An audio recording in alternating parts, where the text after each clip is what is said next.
There you go. Okay. Well, as you said, I'm Dr. Seth Jensen. I really just Seth is fine. I'm a Casper native. And Scott called me and asked me to just talk about stuff. So it's pretty informal. I find that oftentimes there's a disconnect between what you guys are worried about and what I'm worried about. So for the first half of this, I'm going to tell you what I'm worried about. Okay, and then you're welcome to ask questions, quite frankly, at any time, and we'll go from there. A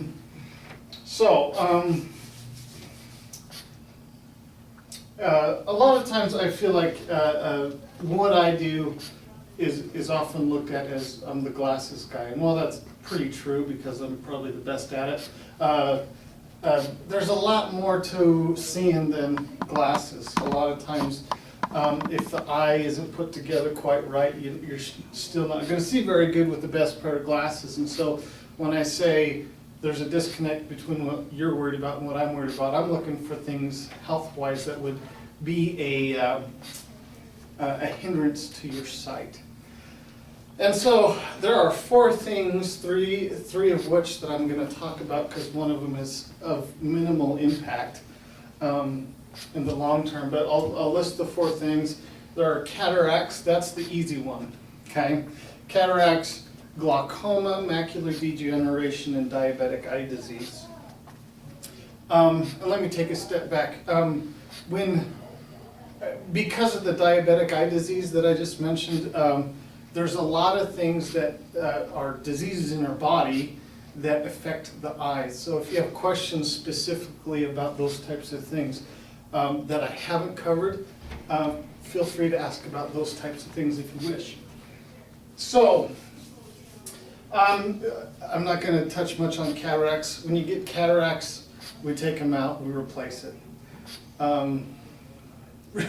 That's why I don't want to touch on it much. Your vision starts to go, we fix it. That's really all there is to it. I just sit you in and look at you with a microscope and I'll tell you whether or not you have it. So that's all I'm going to touch on cataracts unless there's something else. Some of the more subtle things, we'll talk about glaucoma first. And I have a couple of handouts that we can. Glaucoma is a disease in the eyes. It's common, probably. I give you two. It's most common above the age of 45, and that's just kind of a guess as a benchmark. I just don't ever see it before then. But what it is it's a disease where often the eye pressure in your eye raises a little bit, sometimes a lot, and it starts to kill off the optic nerve. And there's one train of thought that says the reason that happens is because, same reason if you push on your hand or something, you see it go white because you're pushing blood away from that spot. So if your eye pressure is up, that's pushing on the optic nerve, it's not allowing blood to get to the nerve, and so it dies off. The reason glaucoma is one of the big ones for me is because it's so terribly subtle. It's hard to pick up, and usually, particularly in the early stages of glaucoma, it's kind of a pain in the butt to try to diagnose it because you don't lose your vision all of the sudden. Okay, it's both subtle for you and subtle for me because your pressures might be kind of borderline. Your vision really hasn't been affected yet, you know. And if you do lose vision, it's this little side piece right here that goes first, you know. And so you don't really notice it, particularly you got another eye that covers it, you know. And so it's very, very subtle, and so it does take some testing to figure it out. Could high blood pressure have anything to do with that? Can that? They are indirectly related. And oftentimes, actually, high blood pressure, it's the high blood pressure medication that kind of causes, that can cause a problem. I'll run with that for a little bit, because your eye pressure typically runs highest in the morning and lowest in the evening. Your blood pressure tends to do the exact opposite. And so, if you recall, I talked about that, the pressure theory of the glaucoma. So if your blood pressure is low in the morning but your eye pressure is high, you have a gradient there. And so right there in the morning, it's the worst time. and oftentimes that is made worse by the medication, because the medication tries to bring that blood pressure down, and it's a bigger gradient, if you will, in the morning. So yes, they are related, but indirectly.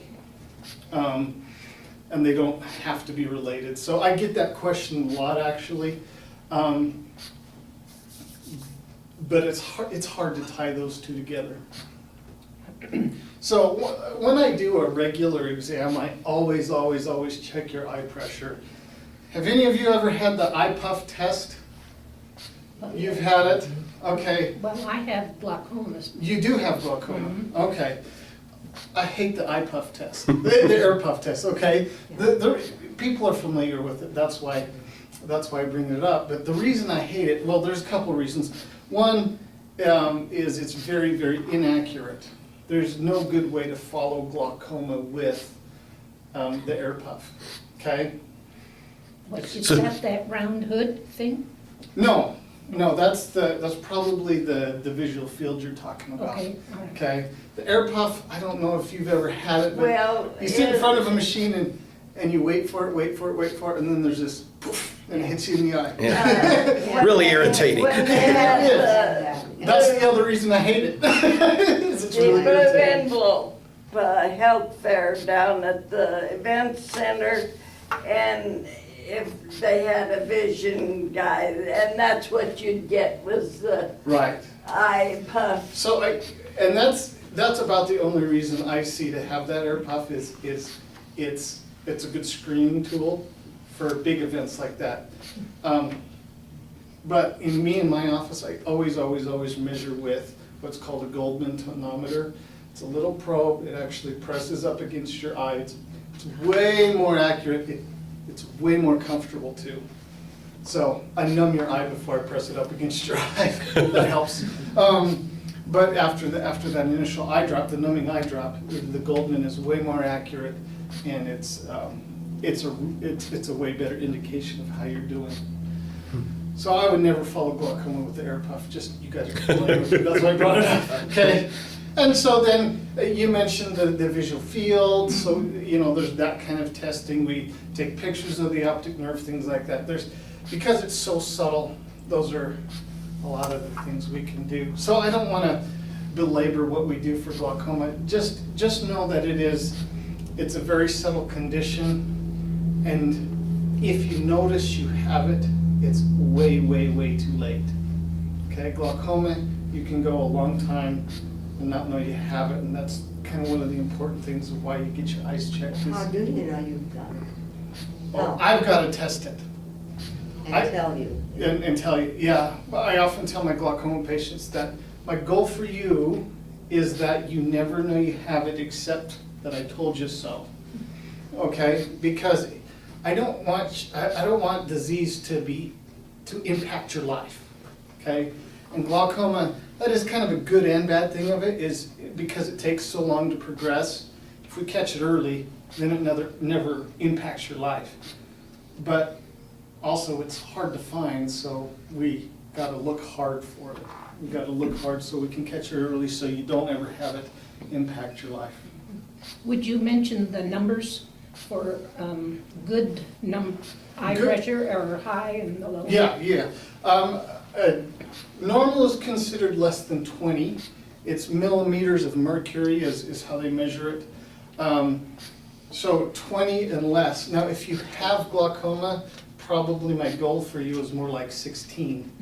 Okay, 16 or less. Because you already have the disease, I'm going to be a little more picky about that. Okay? Go ahead. On the diabetes, you said something about You wanna talk about diabetes now? I'm Yeah. ready to leave glaucoma too. You only give me 15 minutes. No, you can go. No, you can go ahead. No, but I had diabetes, Mm-hmm. but I've lost a lot of weight and my A1C has been 5 Oh, good. since for a year almost. I go the 16th of this month. But and so they say, well, actually, you don't have diabetes now. But they really watch my eyes, they check my eyes and make me come and, Would you like to know why we're watching your eyes? yeah, why? Take Sure. care of me. Well, first of all, yeah, diabetes, that is another one on my list. If you'd like a little pamphlet, we got, I might have given you two. No, And you have time, you can go. Okay, Yeah. okay. Thank you. I had 2 here. There you go. So diabetes, when it comes to the eyes, you kind of have to think of diabetes as a vascular or a blood vessel disease. And that's pretty true universally throughout the body. But diabetes just damages these little tiny blood vessels. The larger blood vessels survive a lot longer than the small ones. And in fact, inside of your eyes, you have a lot of little blood vessels. And so because those are the types of blood vessels that are damaged early, those are the ones we really look for. Now, something very interesting about the eye is that the blood vessel size and structure is very similar to that in the kidneys. So if you know anything about diabetes, you know kidneys are affected a whole lot in diabetes. So your doctor will also watch your kidney levels. They'll watch there's also some liver enzymes that they'll watch. And so, because it's quite difficult to open you up and take a look at the blood vessels in your kidneys, it's a really good idea to dilate your eyes and look at those blood vessels.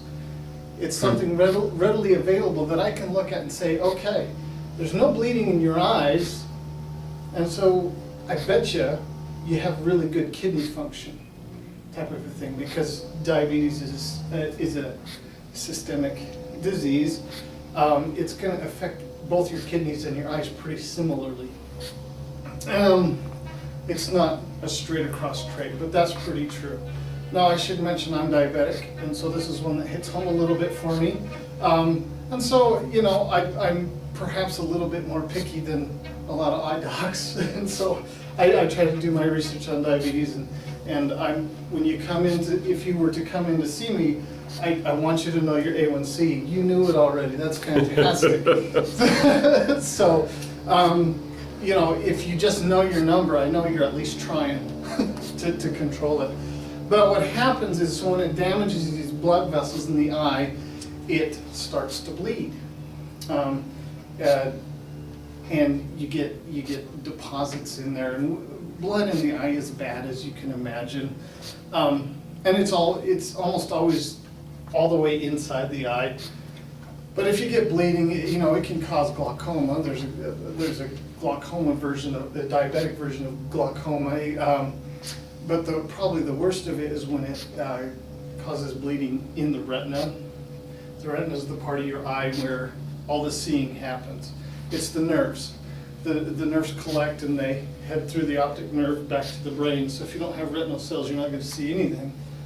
And if it bleeds right under the central part of your vision, it's called the macula, your vision's going to go toast. So that's why we're watching. We're watching real close. Now, if I see a diabetic patient and there's all kinds of blood and thunder is what we call it, if we see some of that, you're going to get real acquainted with a retinal specialist. Dr. Holmes is the guy here in town that does that. He's good at what he does. I really like working with Dr. Holmes. And so yeah, that's kind of what diabetes does to your eyes. If everything is good with diabetes, I recommend people see me with a dilated eye exam yearly. Okay, if there's some bleeding, we go a little more often than that, so that if there is a change, we can act on it quickly. If we act on stuff quickly, the outcome is way, way, way, way better. So, which brings me to the next thing. This is really, really, really simple. This is a grid. It's called an. You've got one of those? It's on my refrigerator. Good. You know. Do you know what it's called? No, I just look at it. This is called an Amsler grid. Okay. And I just printed off a bunch of them because when you have, it's not just diabetes, but this is one of the best ways to monitor if your vision is changing. This should be placed about 16 inches away from your face. You cover it, you do it one eye at a time, you cover your eye.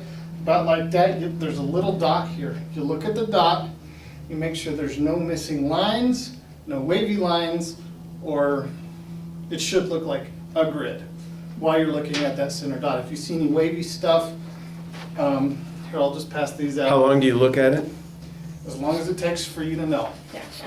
So it should be, everything should be straight. And again, I don't need one. you don't need one because you've got one on your fridge. How You got far one too? 16 inches? Would you like one? And so, this is one of the best ways to monitor. How far is 16 inches? You're about there. You're too far right now. You might be a little far away. You got to do one eye at a time. But if you notice any wavy lines, particularly if you notice that it's changing, you need to get an eye exam. It needs to be dilated, okay? If it's changing and it just changes a little bit, that means we're early. Hurry up, get in so we can get it fixed, okay? And what is this a test for? It's a test for particular changes in the central part of your vision, the macula. It could be for diabetes, it could be for macular degeneration, those types of things, okay? But that's why I brought that in. Like, it's a really, really good way to check for changes. Those should be straight, okay? If they're not, we need to look at it. I recommend putting it on the refrigerator because you're around that area a lot and it'll remind you to stop and do that. And if you're diabetic, you can stop and say, oh, better not go in the fridge. Keep the door closed. That's right. So anyways, that's obviously just for fun. But so macular degeneration is the next one. It's the next one that can plague us. I would say for Caucasians over the age of 65, this runs about 1 in 10. Okay? I might be a little off on my statistic, but not much. Now, that statistic doesn't say anything about how bad it is, okay? About 1 in 10, I would say I see something of macular degeneration. I see something. You might see just fine, but there probably is something there. So macular degeneration is a condition Thank you. where you get just waste products from your retina. The cells in your retina are always using energy. When you use energy in your body, there's always a waste product. And the waste products are supposed to be transported out of the eye. If that transport mechanism breaks down, you build up these waste products. They're called drusen. Drusen, they are these raised areas of the retina. As those get worse, your vision can get worse. This is another reason to use that grid. Okay, so if you've ever been diagnosed macular degeneration, you ought to be doing that Amsler grid on a regular basis. So, again, macular degeneration can cause bleeding in your eyes, kind of like diabetes. If this stuff goes haywire, that's another good reason to get you over to the retinal specialist. So, and also with macular degeneration, you ought to be familiar with eye vitamins. There's, what's that? The AREDS? The AREDS 2. The main difference between AREDS 1 and AREDS 2 is vitamin A. With the first study, they found that if you're a smoker and if you have extra vitamin A, it brings up the incidence of lung cancer. So you don't want to be on AREDS 1 if you're a smoker. AREDS 2 is it cuts out the vitamin A, which it didn't seem to affect the formula at all and how effective it was. So if you're at the grocery store or whatever and you come across the AREDS 2 formula, that's what you're looking for. Now What is that? AREDS? Yeah. It was the age-related eye disease study. Yeah. I mean, is it AREDS. a pill? Is it It's a pill. drops? Yeah, Oh. it's a pill.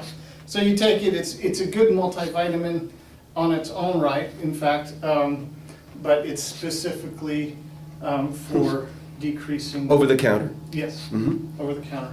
Now, I'm very, very picky about the type of AREDS vitamin that I recommend to my patients, and that is that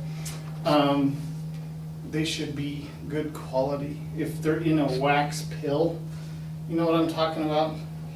Like I don't know, Centrum is notorious for this. They make these vitamins. If you try to dissolve those in a cup of water, it won't happen. Which tells me when you swallow that, it's not going to dissolve in your body very well either. So I really like the capsules that they have little powders inside of them.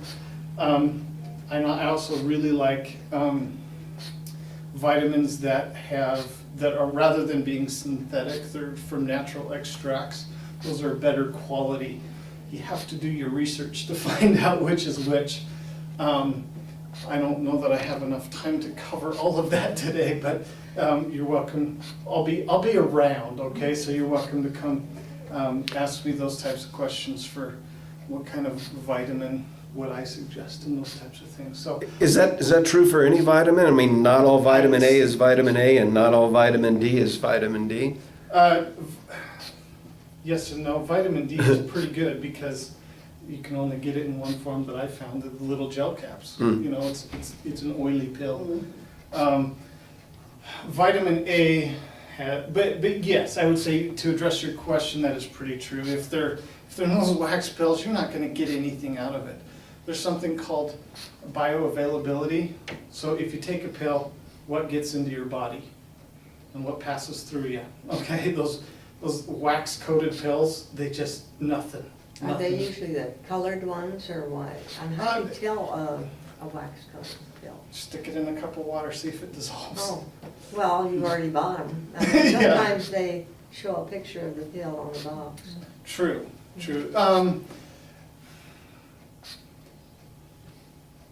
Stay away from Centrum. Let's go with that. I hate to pick on them, but they're notorious for that kind of a thing. If you're buying it like at a grocery store, you pretty much have to know what you're looking for, okay, to get the right one. Otherwise, you're probably going to end up with a generic that's not very good.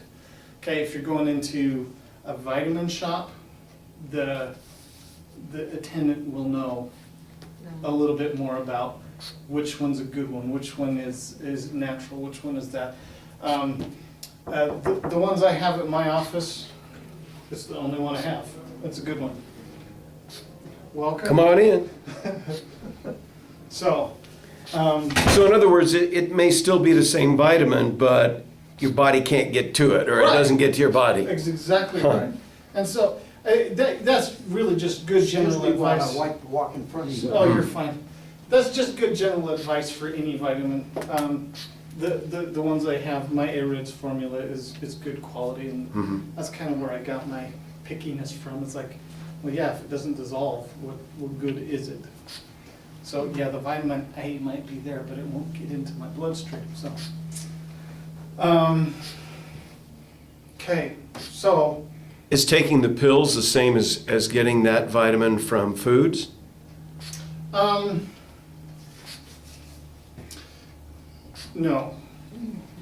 No, quite frankly, if you get it from your diet, it's better off, but we stink at that. As Americans. Yes. Yeah. And that's another reason why I like the natural extracts better, because it's more like eating the right food than a synthetic, and that's part of the reason why. So, you know, even if your diet's pretty good, it's good to supplement with a good vitamin, because chances are, with our Western diet, we just aren't getting it done right. So, Any other questions? Cataracts, diabetes, glaucoma, and macular degeneration. That's what I wanted to talk about. I'd like to ask if cataracts return after you've had surgery on both eyes, Kind of. kind of. They, Yes. How's that for an answer? Yeah. do you use YouTube ever? Pardon? Do you ever use YouTube? If you look up cataract surgery on YouTube or on the internet, okay? Okay. You can find it, you can kind of go look and see how it's done. It's kind of fun to watch. At least it's fun for me. But I'm into that kind of thing, right? So they go in, there's a lens inside your eye and they cut a hole in the capsule. Okay, a cataract is, you have a capsule, a bag, and inside is the cataract. So what they do is they cut a hole in the bag, they suck out the cataract, and you're left with a clear bag. And then they put an implant in the bag. 15-minute surgery, it's fun to watch. When I say kind of, what I mean is that sometimes there's little cellular remnants that are left on the bag, and they can grow onto the back side of the bag. If that happens, all they have to do is zap it with a laser, and it goes away. So once they get rid of those cells, they're dead, and you can't get it again. So it can happen once. It's not a true cataract, but it feels like a cataract. It sees like a cataract. So they just zap it with the laser. They don't have to do the surgery again. So What's the danger if you don't have the cataract surgery? you don't see very good. You won't pass So your it driver's will eval. progress, it will progress? Yeah. Now, if you let a cataract progress for a long time, Such as years or something? like it's like, I don't think there's probably not a case in the United States where it's been progressed that bad, but they teach us in school that if you let it progress a long time until where vision's just totally obscured and all that stuff, that it can become toxic, but I've never seen it, I've never heard of it. So, It's possible, but, you know, usually somebody fails their driver's exam and it's like, oh yeah, let's take your cataracts out. but you could go without the surgery. Yeah. Okay, Cataract surgery is an elective surgery, and Yeah. oftentimes I get somebody and they're in my chair and it drives me crazy that they don't see 20/20, but they're happy.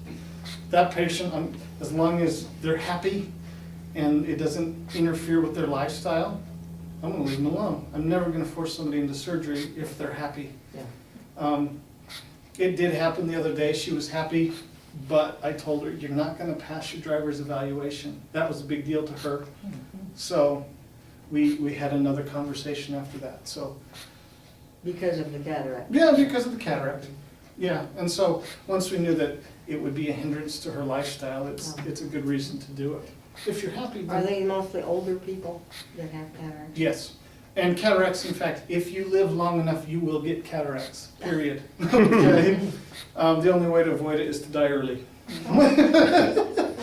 I just had Well, it if you done put it a that few way. months ago. You did? Yeah. I knew we'd have somebody in here that's had it done, so, good. It's helped me in my driving. I know Good. that. See? I was just thinking about this, is LASIK surgery an option at all ages, or, Yes and no. and how would you describe that? It's corrective Yes, it's to make- surgery? It's to make your eye supposedly with zero prescription. Here's the problem. After about the age of 45, you start to lose your ability to change focus from distance to up close. That's when y'all ended up in bifocals and stuff like that, and needed readers and stuff. Okay, that's called presbyopia. So if you do LASIK, it's possible to do. Now you'd have to find a surgeon that's willing to do it and that kind of stuff, but it's possible. But your near vision is still gonna be crappy if we correct it for distance, or if we correct it for near, your distance vision is gonna be crappy. And so it doesn't really eliminate the need for glasses or help up close or whatever you need it for. Sometimes they do one eye distance, one eye near, they call that monovision. I do it a lot for the people it works for, it works really good. I think it would drive me nuts. Yeah, I can't do it, no way. Yeah. But, you know, I like having both my eyes work. Some people, they don't care, and so it works really good for them. So that is like if you do LASIK, it's about setting the expectation. It's not gonna be this miracle cure. You're still gonna have to have something. So it's possible, but I tend to steer clear of Would that. you address floaters? Oh, yeah. You bet. I tell Floaters. you, I can be reading and I can see a mouse run. Yeah. Okay, Yeah. so let me first tell you about the bad kind of floaters, then I'll tell you about probably what you're dealing with, okay? Now, if you have a retinal detachment, that's what everybody's scared of those types of floaters. So retinal detachment happens, you're gonna have flashes of light, like lightning bolt flashes, okay? Excuse me, lightning bolt flashes, it's gonna be very obvious, okay? A veil might drop over your vision, like it's coming in from somewhere, it could come from any direction. And floaters, lots and lots and lots of floaters, and those three together kind of sums it up. Now, if you have one or two floaters, we're good, okay? If you have a retinal detachment floaters, it's thousands of them, it's a bunch of them, and so one or two is okay. So what those one or two is one of two things. One, over time, the jelly stuff inside your eye, it's called the vitreous, it shrinks, it dehydrates. When it dehydrates, you end up with fibers that come out of the jelly, okay? Or they just congeal and you end up with these fibers. That's one type of floater. Most common, I've got one in my left eye right there. When I'm looking at this window here, it's irritating me. Okay, totally benign, not a big deal. The other type is called a vitreous detachment. So vitreous detachments are okay as long as they don't pull the retina with it, okay? So what happens is you have this attachment to the optic nerve. Optic nerve is on the nose side of the back of your eye, in your retinas, okay? And so the vitreous, the jelly stuff, is attached to that optic nerve, and as that dehydration happens and it shrinks, it'll tear off and leave you with a pretty good floater. You actually might see some flashes of light with it, but then you just end up with this really irritating floater that's just off to the side of your vision. It's horribly irritating, but they're totally benign. So there's your two kinds of floaters. Are contact lenses an option at any age? Yeah. And that's kind of one of my things. I love to do contacts. When you mentioned LASIK, that's still kind of one of those things that we have to mention with contacts because it's hard to do bifocals and contacts. I'll tell you right now, bifocal contacts are horrible. The people that love them, go do your thing. You know, I'll prescribe them, whatever, but it's hard to find that person. A lot of times with contacts, I have to do one eye distance, one eye near, or both eye distance, and you wear some readers when you need them. So yeah, I'll fit contacts for anybody. Mm-hmm. In fact, I often say, if you have enough patience, I'll find you a lens. But oftentimes, the patient gets worn out way before I do. Yeah. I do it for a living. I don't think 'Cause- twice about it. I mean, the first contacts I had, 40 years ago, that were the hard ones, Yep. and that you had to build up a resistance to, and you had to take them out at night, and Yeah. I did the same, ugh. years and years. Yeah. Yeah. I still really like the rigid lenses. I wish more people would. Really? Because, like I said, that's kind of my specialty. My residency was doing contact lenses. And when people have really messed up eyes, that's when they need hard lenses. So I really like to fit them. Most people don't need it, but I do like to fit them. It's still the healthiest lens available. Really? Yeah, hard lenses are. If you go look at the statistics, the ones with eye infections are always soft lens wearers. So, Yes, I see people take out a lens, lick it. no, that's your hard lens wearers. That's why they get infections. They lick it. Yeah. My mom does that actually. It grosses me out. Oh, So, what else can I tell you? What causes black spots like sometimes? The floaters? Is that what it No. is? He means, I know what you mean. 'Cause You that's- see black spots sometimes. Yes, especially reading. Or if Okay. I look up, I see black spots sometimes. Mhm. To me, that really does sound like floaters. There's a couple of different types of floaters that I just talked about. The type that you're talking about is probably the first type I described, the the dehydration of the vitreous, Right. and it leaves these little fibers. The other thing, if it's like a good steady black spot that follows you everywhere, and they're not just floating around, if it just stays there, it could be macular degeneration. Right. Could be. So, yeah. Boy, I learned a lot today. Yeah, you want to tell us like where you're located and Sure. all that other kind? My office is Jensen Eye Care. It's, if you know where Sutherland's is, it's on Wyoming Boulevard. I'm directly across the street from Sutherland's, 3101 Southwest Wyoming Boulevard. Do you have business cards I today? do. Okay. I came prepared-ish. And maybe you might want to just touch on again what the services that you'll be providing on the first Wednesday of every month when. You bet. So, first Wednesday of every month, we're just gonna show up and if anybody needs glasses adjusted or if you have questions, whether they be medical or related, oh, sorry about that, or related to glasses, whatever. I already come over there. Okay, Who's well, the elderly gentleman? Is that your dad? that's on camera. The good-looking elderly gentleman. And so, you know, we'll be here the first Wednesday of every month to just kind of take care of you as you need. Just as a service to you, we, when I stopped by one day, I just said, I'd like to help, and it was an idea to come stop by here, and so luckily you guys took us up on that, and we're here to help, so. That's great. And that'll be the first Wednesday of every month. First Wednesday of every month. Great. 10 to 12. That's 10 to tomorrow, noon. isn't it? Yes, it Yep, is. starts tomorrow, yes. Shucks, I volunteer at the hospital. How often, how late are you here? 10 to noon. 10 10 to to 12. And I work 9 to 12. Is it, Shucks. is it every Wednesday? Every Wednesday, yeah. Every Okay. Wednesday and Friday.